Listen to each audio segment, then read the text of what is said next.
짧게 기도하고 시작하도록 하겠습니다. 하나님 감사드립니다. 오늘 주일 킹스암의 예배를 드리게 해주심에 너무 감사드립니다. 오늘 예배가 하나님이 받으시는 예배가 되게 해주시옵시고 주님의 기름 부으심이 충만한 예배가 되길 원합니다. 우리의 주인이신 주님을 믿고 따르길 원합니다. 추워진 날씨 가운데 건강 지켜주시고 늘 주님이 함께 하시는 삶이 되게 하여 주시옵소서. 감사드리며 예수님의 이름으로 기도했습니다. 아멘. 네, 우리 인터내셔널 빌라델피아 서울 김포 영광교회 킹스아미 예배 오신 우리 여러분들을 주님의 이름으로 환영합니다. 네, 박수. 네, 저는 서울 김포 영광교회의 음향 엔지니어를 담당하고 있는 정수철 간사입니다. 반갑습니다. 네, 제가 여기서 나오면 가위바위보를 해야 될 것 같은데 오늘 되게 간증자로 이렇게 세워주셔서 너무 또 우리 담임만이 우리 청년부 킹스아미 담당이신 그레이스 목사님께 너무 감사드리고 또 순종하는 마음으로 이 자리에 섰습니다. 제가 이제 나눌 오늘 간증은 여러분들은 어떤 기도를 하고 계시나요? 또 요즘 그리스도인으로서 우리는 어떤 기도를 해야 할까요? 라는 제목을 가지고 간증을 하려고 합니다. 자, 일단 성경 한번 먼저 찾아보도록 하겠습니다. 마태복음 6장 33절. 네, 그런즉 너희는 먼저 그의 나라와 그의 의를 구하라. 그리하면 이 모든 것을 너희에게 더하시리라. 아멘. 네, 하나 더 보겠습니다. 데살로니가전서 5장 16절에서 18절. 항상 기뻐하라. 쉬지 말고 기도하라. 범사에 감사하라. 이것이 그리스도 예수 안에서 너희를 향하신 하나님의 뜻이니라. 아멘. 네, 제 이야기를 해볼까 합니다. 저는 기도의 간증이 많지는 않지만 그리고 화려하진 않지만 기도에 대한 간증이 있습니다. 그래서 그런 부분을 여러분들하고 나누고자 합니다. 네, 저는 찬양 선교팀을 16년 정도 활동을 했습니다. 그러니까는 고등학교 2학년 때부터 제가 그때 중학교 3학년 때 드럼을 배웠고, 그래서 배운 걸로 고등학교 2학년 때부터 이제 찬양팀을 섬기면서 여름 캠프도 다니고 겨울 캠프도 많이 다녔습니다.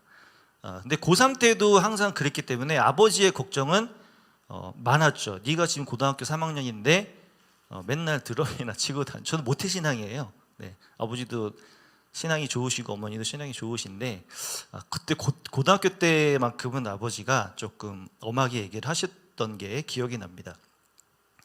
자비량 선교 단원이었기 때문에 물질적으로는 풍요롭지 않았습니다. 고등학교 때는 대중교통으로, 그리고 20대 후반에는 작은 차를 하나님께서 준비해 주셔서 감사하는 마음으로 그 차를 타고 전국을 다니며 찬양 사역을 했습니다. 그리고 이제 그 작은 차를 타면서 그때 이제 허집사를 만나게 됐죠. 20대 후반에. 그래서 20대 후반에 허집사와 그 작은 차를 타면서 데이트도 하고 그랬던 기억이 납니다. 그런데 자비량이다 보니까 물질적인 부분에 대해서 고민이 많았습니다. 아무래도 제가 20대 후반이면 저보다 좀 나이 어린 친구들도 있었기 때문에, 그리고 제가 찬양 단장이었어 가지고 제가 조금 더 리더십 있게 좀 말과 행동을 해야 되는 상황이었고, 그리고 또 저보다 더 학생들이었기 때문에 좀 더 어려운 형편에 있는 학생들이 많아서 제가 차로 실어 나르고, 작은 차였지만 그런 부분을 많이 할애했던 것 같습니다. 옛날에 아실지 모르겠지만 그 세녹스라는 그 연료 첨가제가 있어요. 자, 아시는 분? 우리 감민지 스파인 아시고, 우리 효섭 간사님도 아시고, 세녹스가 휘발유, 기름, 우리 연료 있잖아요. 연료를 조금 더 싸게, 그러니까 약간 냄새가 신나 냄새 좀 나요. 근데 그거를 지금 이제 불법이어서 없어졌는데, 그때는 어둠의 경로가 아니라 주유소가 아니라 허름한 시골길로 들어가서 비닐하우스 같은 데 들어가면 거기서 돈을 얼마를 주면 거의 그때 당시에 1,000원도 안 했던 것 같아요. 예, 그때 당시에도. 그래서 휘발유 반, 그 세녹스라는 연료 첨가제 반을 넣으면 거의 만땅이 채워질 정도로 그 기름을 넣고 다녔던 기억이 납니다. 근데 그 기름이 차에는 상당히 안 좋다 그래요. 수명도 많이 깎아먹고, 그리고 불법이어가지고 지금은 이제 없어졌는데, 그때는 제가 그 돈이 너무 없으니까 그 돈을 지불을 하고 세녹스를 넣고 다녔던 기억이 납니다. 근데 그것도 이제 기쁜 마음으로 이제 넣고 다녔는데, 허집사가 그 얘기를 하더라고요. 오빠, 우리 그 기도를 했으면 좋겠다. 무슨 기도냐? 우리가 지금 찬양단 사역을 하면서 물질적인 부분이 많이 부족한데 이거에 대해서 우리 기도하자. 기도하자. 오빠도 나도 기도할 테니까 오빠도 꼭 기도해. 저도 이제 알겠다고. 어차피 이제 기도원 가니까, 기도원에서는 시간이 많아요, 밤에는. 그래서 밤에 이제 기도원 들어가서 그 부분에 대해서 기도하고 했는데, 정확하게 1년 뒤에 기름값 걱정 없이 살게 되었답니다. 네네, 감사합니다. 네. 정확하게 1년 뒤, 그에서부터 지금까지 기름 걱정은 이제 안 합니다. 네. 그때는 정말 한 푼 한 푼이 너무 아까웠는데 너무 그때 감사했던 기억이 나요. 그래서 하나님께 정말 감사의 기도를 드렸고요. 그리고 찬양 사역을 주로 했던 팀이어가지고 선교에 대한 사모가 별로 없었습니다, 저는. 그리고 해외에 나간 경험도 별로 없었고, 해외라고 해봤자 대학교 때 졸업여행 해외 동남아로 한번 간 기억, 그 정도밖에 없어가지고, 그리고 또 이제 놀러 가는 것도 아니고 담당을 하시는 전도사님, 목사님께서 해외 선교를 꼭 가자, 네가 단장인데 네가 안 가면 어떡하냐, 어디입니까? 필리핀이다. 그래요? 필리핀이면은 그 덥지 않을까? 더운 게 문제가 아니라 너 가면은 너 처음 가는 거니까 해산물이랑 새우랑 이런 거 되게 싸니까 싸게 해서 관광하는 것처럼 그렇게 우리 가자라고 이렇게 저를 조금 그 꼬드기시는 듯한 말투로, 그래서 왜냐하면 제가 너무 완강하게 안 간다고 그래가지고 그렇게 해서 이제 어쨌든 간다고 말씀을 드렸습니다. 말씀드리고 이제 가려고 이제 준비를 하고, 그때 당시에 선교비가 150 정도였던 것 같아요, 제 기억으로. 그 정도가 될 수도 있고 안 될 수도 있고. 그런데 돈이 모자랐어요. 저도 그때 대학원 다니고 트레이너 하면서 오전반만 하고 이제 또 끝나면 대학원을 또 가야 되는 상황이었어가지고 그때 조금 수입이 조금 약했어요. 그래서 이거를 선교비를 한 번에 내기가 좀 부담스러워가지고 하나님 어떻게 해야 되죠? 이거를 간다고 말씀을 드렸는데 돈이 조금 부족합니다. 이렇게 기도하고 있는 중에 퇴근을 하고 신호대기를 하고 있었죠. 신호대기. 저는 이제 좌회전을 받으려고 기다리고 있었는데, 저는 그냥 가만히 있다가 좌회전 불이 딱 들어와가지고 좌회전을 했어요. 좌회전을 했는데 갑자기 좌회전하고 신호 받고 딱 가고 있는 뒤에서 덤프 트럭이 빵 하는 거예요. 깜짝 놀라가지고 뭐야 하고 돌아봤는데, 뒤에서 빵거리는 이유가 내가 좌회전하는데 옆에 차가 신호 위반인 거죠. 신호 위반으로 저한테 그대로 와서 딱 제 앞에 왼쪽 바퀴 앞 휀다 쪽을 탁 박아가지고 사고가 났어요. 근데 저는 웬만하면 이렇게 좌우를 보고 좌회전 하는데, 좌회전이 떨어졌다고 해도 그 차가 오는 걸 봤으면 제가 안 갔을 텐데 그냥 좌회전만 보고 그날따라 꺾었는데 사고가 딱 난 거죠. 그래가지고 무릎이 이제 조금 아팠고 다른 데는 아프진 않았어요. 그리고 내려서 보니까 바퀴가 좀 들어갔더라고요. 그래서 이거는 운전을 할 수 있는 상황은 아니겠다 해서 이제 전화를 딱 하려고 하는데, 갑자기 저쪽 어디선가 레카차와 앰뷸런스가 난 부르지도 않았는데 쏜사같이 쫙 오는 거예요. 이상하다. 저분이 아주머니가 전화를 하셨나? 그래가지고 이제 저는 이제 괜찮으니까, 크게 아픈 거 없으니까 보험 처리만 하고 이제 가려고 했는데, 앰뷸런스 아저씨가 딱 내리시더니 피해자시죠? 피해자? 저분이 저기 그거 신호 위반하신 거잖아요. 그게 맞아요. 그러면 오시라고. 왜요? 어디? 타라고. 어디요? 앰뷸런스 타래요. 왜? 저 피해자 좀 안 타도 괜찮아요. 아니야. 타는 게 좋아. 문을 열더니 앰뷸런스를 집어넣고 저는 이유도 모르고 누워가지고 갑자기 삐용삐용 하시면서 신호 위반하시면서 병원에 딱 갔어요. 병원에 딱 갔는데 의사 선생님이 갑자기 딱 오시더니 무릎 쪽이 아픈 거 빼고는 별로 없다. 일단 오시라고. 엑스레이를 거의 제 느낌은 거의 3D 초음파처럼 그냥 온몸을 다 찍으시더라고요. 그래가지고 이제 입원을 해야 되는데요.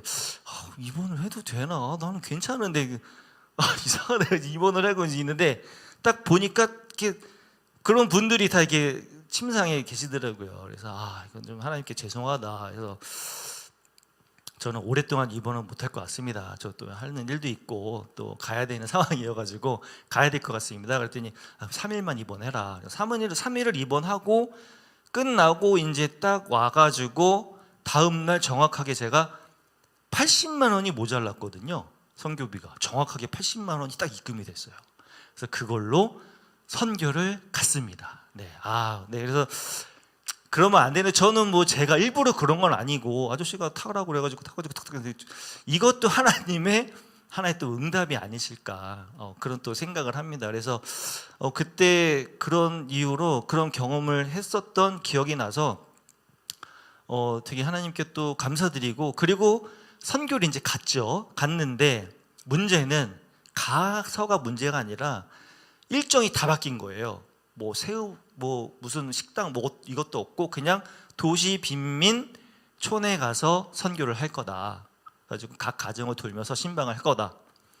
가지고 저는 그때도 이제 별로 좋아하진 않았어요. 선교에 대한 별로 그 가고 싶은 마음이 없어가지고 갔는데 골목골목을 가죠. 골목골목을 갑니다. 골목골목 가는데 거기에 이제 저도 이제 워낙에 어렸을 때 시골에 살아가지고 동네 개똥은 가끔 봤어요. 가끔. 근데 거기 가니까 개똥, 새똥, 쥐똥, 고양이똥이 다 이렇게 골목골목에 있는 거예요. 그거를 처음에는 뭐 그래도 어색하지 않게 다녔는데 그러고 나서 이제 다니다가 저희가 갔을 때가 우기 때거든요. 비가 막 오는 거예요. 비가 엄청 쏟아지더니 문제는 배수 시설이 안 돼 있다 보니까 비가 확 쏟아지니까 물이 확 불더라고요. 그러면서 돌아다니는데 아까 봤던 개똥, 새똥, 쥐똥, 고양이똥이 제 눈앞에서 이렇게 떠다니는 거예요. 이렇게 왔다 갔다 하고 저기서 못하겠다고 하나님께 기도하고 나 진짜 왜 이렇게 살아야 내가 여기까지 와가지고 이런 고생을 해야 되나 기도도 하고 하나님께 원망도 했는데 또 저녁에 예배 드리면 또 은혜받아. 또 친구들이 필리핀 선교 갔을 때 교회 우리 많은 형제 자매들이 정말 저희 교회도 기도 11시 예배 한 2시간 3시간 드리잖아요. 거기도 한 4시간 드리더라고요. 4시간. 근데 저희는 그나마 목사님 설교가 들리는데 거기는 필리핀 따갈로그로 설교 4시간을 앉아 있으니까 그것도 힘들고 또 애들 보고 친구들 보고 또 은혜 받는 것도 있고 여러 가지에서 처음 선교는 좋았던 기억도 있었지만 조금 별로 이제 가고 싶지 않다라는 그런 경험도 있었습니다. 그래서 이제 두 번째는 이제 가고 싶지는 않았어요. 이제 처음이자 마지막이다. 저는 그냥 한국에서 그냥 선교 활동, 국내 선교 활동 좀 열심히 하겠습니다라고 이제 그러고 나서 비행기를 타고 돌아오는데 허집사가 오빠 나 기도 제목이 있어. 뭔데 얘기해봐. 오빠 우리 결혼하게 되면 신혼여행을 선교지로 오자라고 얘기를 하는 거예요. 아니 얘는 제정신인가? 그래서 저는 싫다고 그랬어요. 싫다고 그랬고 그리고 제가 너무 화가 나가지고 야 내가 솔직히 너랑 제가 6년 연애했거든요. 그때 3년 차였나 그랬었던 것 같아요. 2년 차였나? 그리고 너랑 나로 결혼할지 안 할지 모르지 않냐. 냉정하게 얘기해서 나 싫다라고 얘기했어요. 그리고 이제 한국으로 돌아왔습니다. 근데 또 이제 저 빼고 모든 팀원들이 다 은혜 받은 거예요. 그래가지고 다음 선교지 바로 계획 탁탁탁 하더니 단장님 가시겠죠? 가셔야겠죠? 가야겠죠? 가야지 해가지고 또 갔어요. 두 번째 선교는 좀 달랐습니다. 어느 정도의 마음의 준비를 해서? 아니요.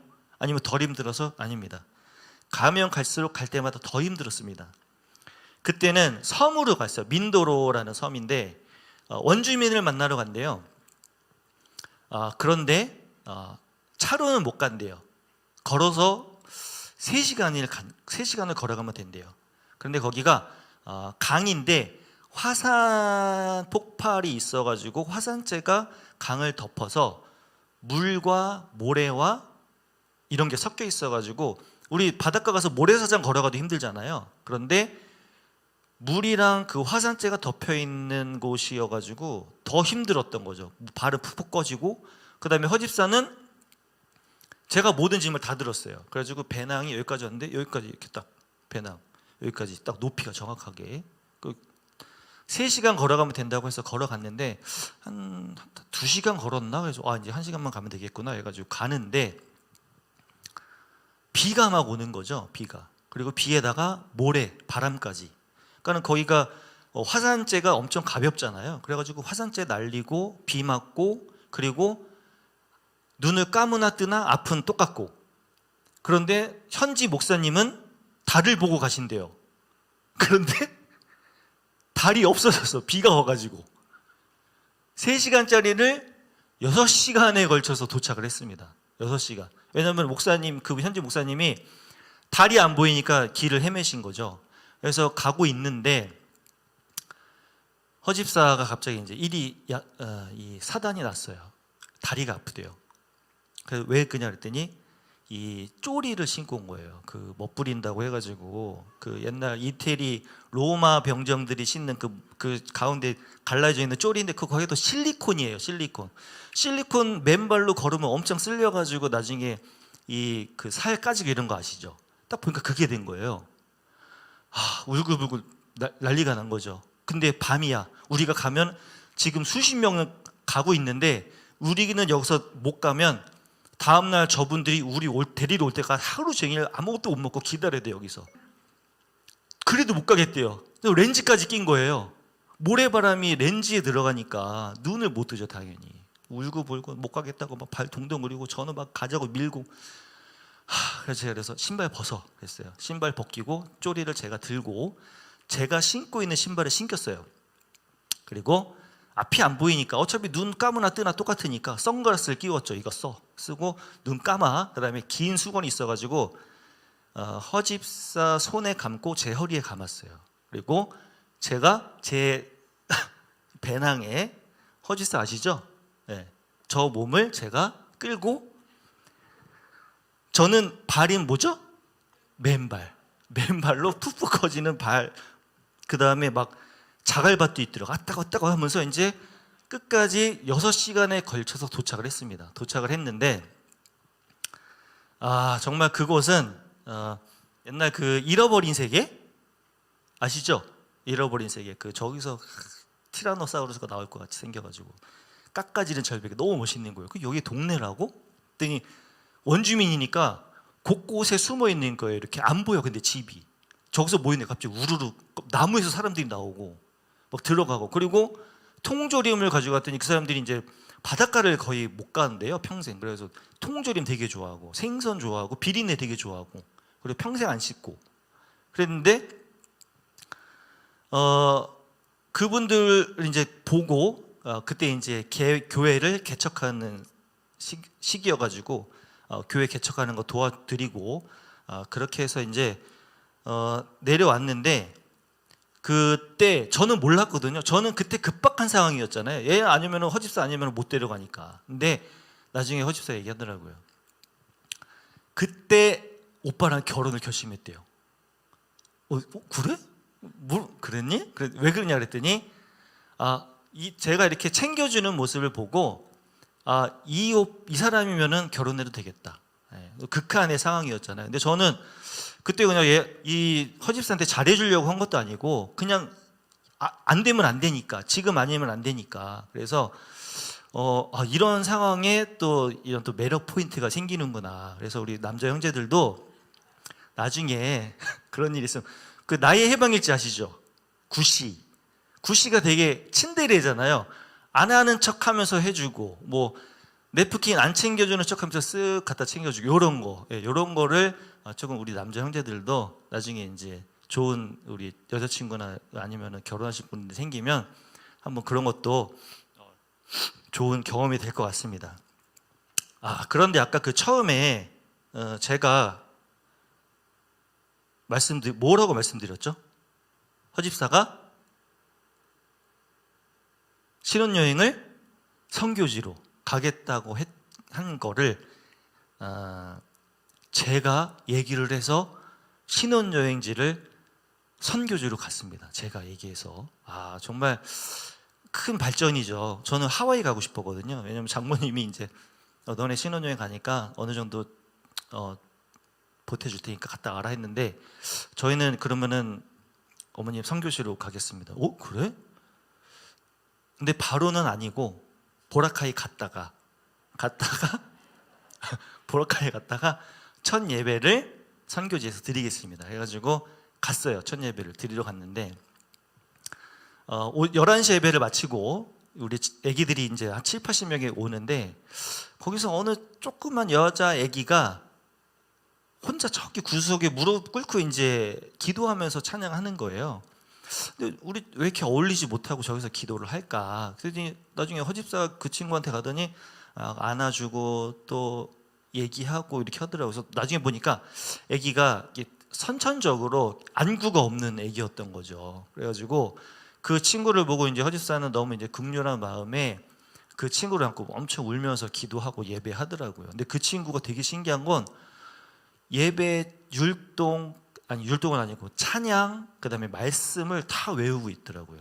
그래서 그 친구 모습을 보면서 나는 내가 한국에서 나의 신앙을 또 다시 한번 되돌아보는 시간이 됐고, 내가 만약에 저런 환경이었으면 나는 저 친구처럼 저렇게 간절히 하나님께 예배할 수 있었을까라고 한번 다시 또 되돌아보는 그런 시간이 됐습니다.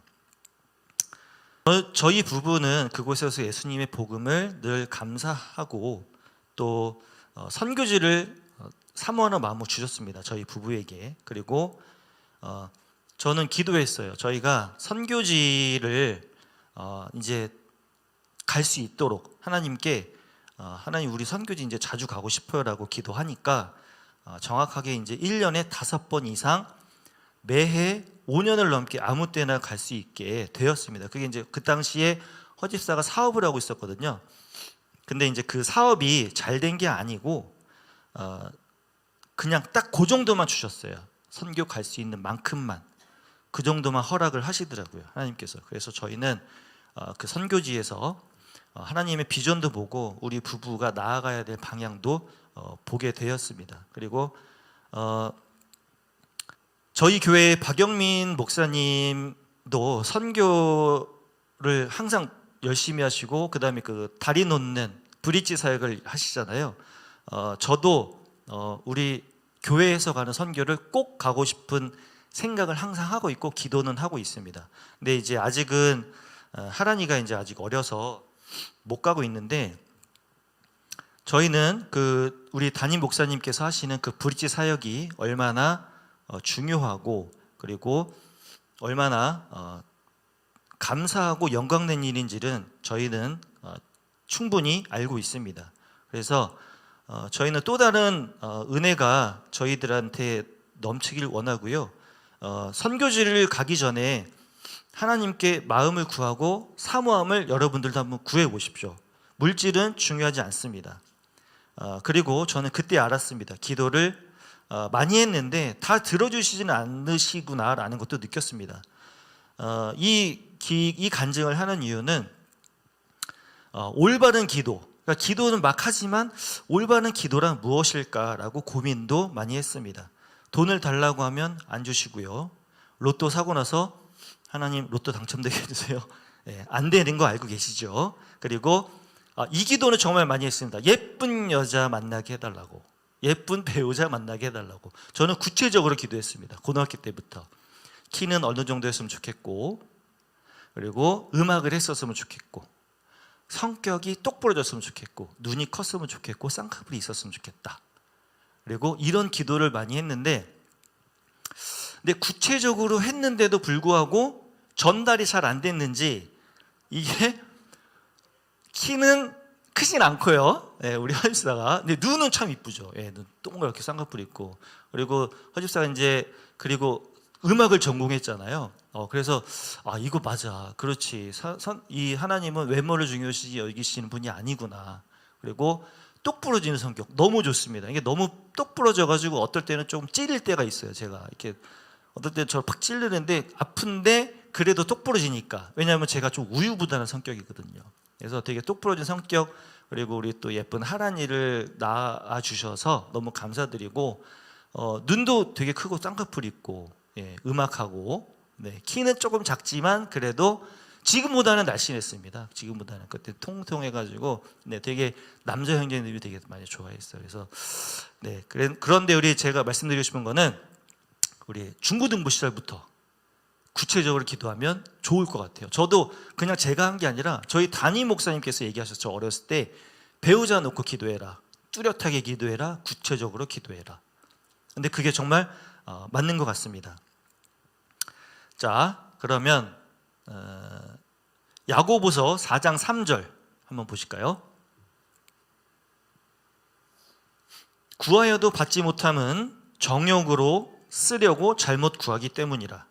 성경에 딱 답이 나와 있습니다. 자, 그럼 어떻게 기도해야 하나 고민해 봤습니다. 빌립보서 4장 6절. 아무것도 염려하지 말고 다만 모든 일에 기도와 간구로 너희 구할 것을 감사함으로 하나님께 아뢰라. 아멘. 야고보서 1장 6절에서 8절. 오직 믿음으로 구하고 조금도 의심하지 말라. 의심하는 자는 마치 바람에 밀려 요동하는 바다와 물결 같으니 이런 사람은 무엇이든지 주께 얻기를 생각하지 말라. 두 마음을 품어 모든 일에 정함이 없는 자로다. 아멘. 데살로니가전서 5장 16절에서 18절. 네.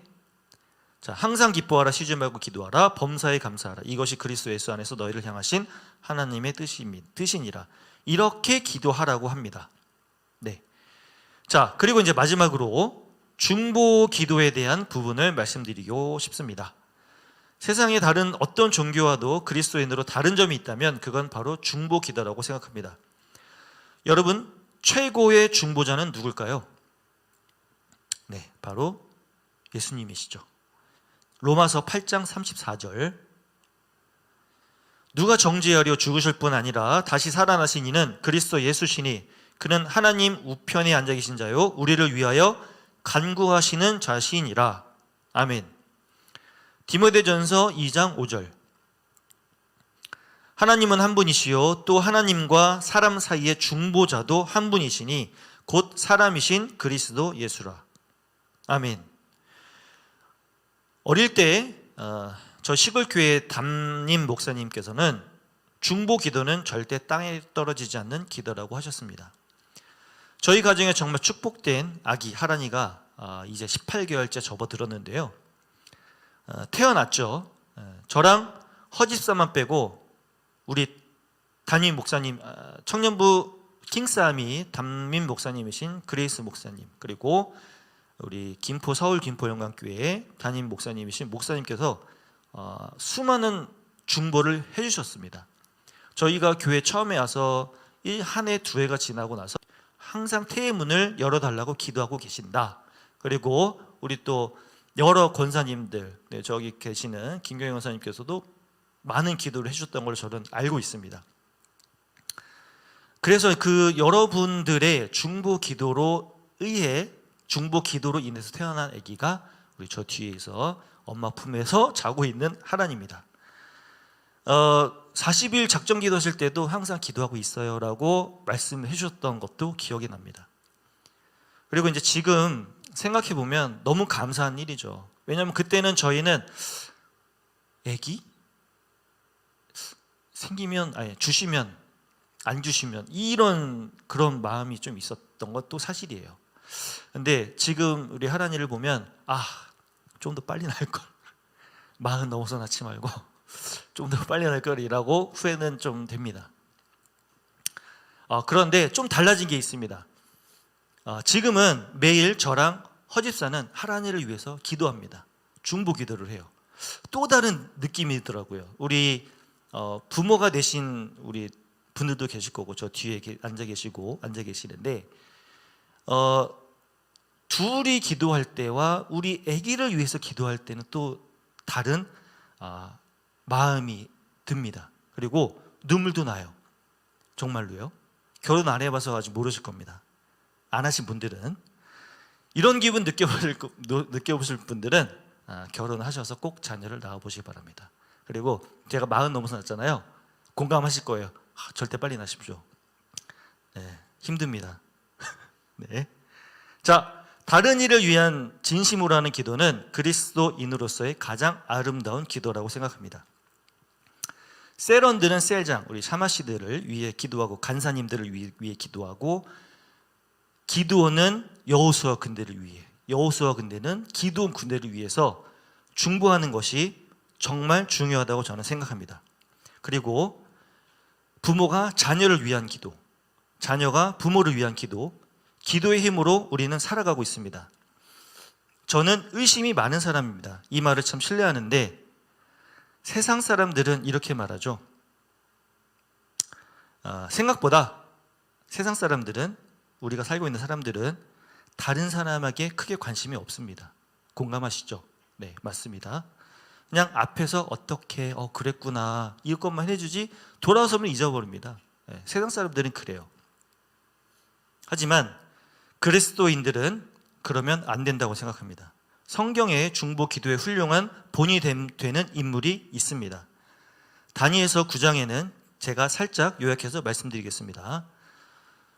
2절부터 중보 기도는 말씀에 대한 응답입니다. 열정으로 기도하며 자기를 부인하고 기도하며 이기심을 버리고 하나님의 백성과 하나가 되어 기도하고 죄악을 자백함으로 힘을 얻고 하나님의 성품을 의지하고 하나님의 영광을 그 목표로 삼고 기도합니다.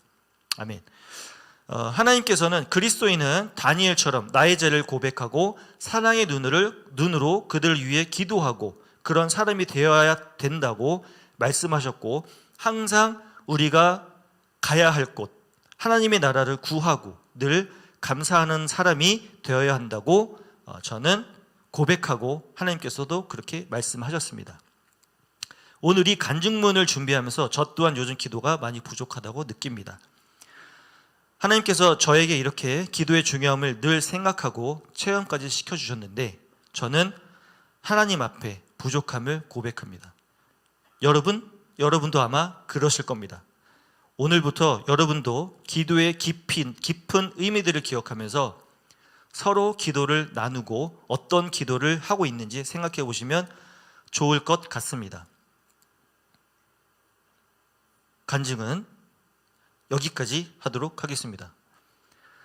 네, 그러면 잠시 기도하고 끝맺음을 하도록 하겠습니다. 네, 기도하겠습니다. 하나님, 오늘 킹스아미 청년부, 청소년부와 저의 간증을 나눴습니다. 제가 느낀 예수님을, 제가 경험한 예수님을 동일하게 알고 느끼게 하여 주시옵소서. 마지막 때를 살아가는 우리가 거룩한 신부가 되어 주님 나라 갈 수 있게 하시고 늘 주님의 말씀에 귀 기울이게 하여 주시옵소서. 우리의 삶을 주관하여 주시고 서로가 서로를 중보하는 킹스아미가 되길 원합니다. 마라나타 아멘 주 예수여 어서 오시옵소서. 감사드리며 예수님의 이름으로 기도했습니다. 아멘.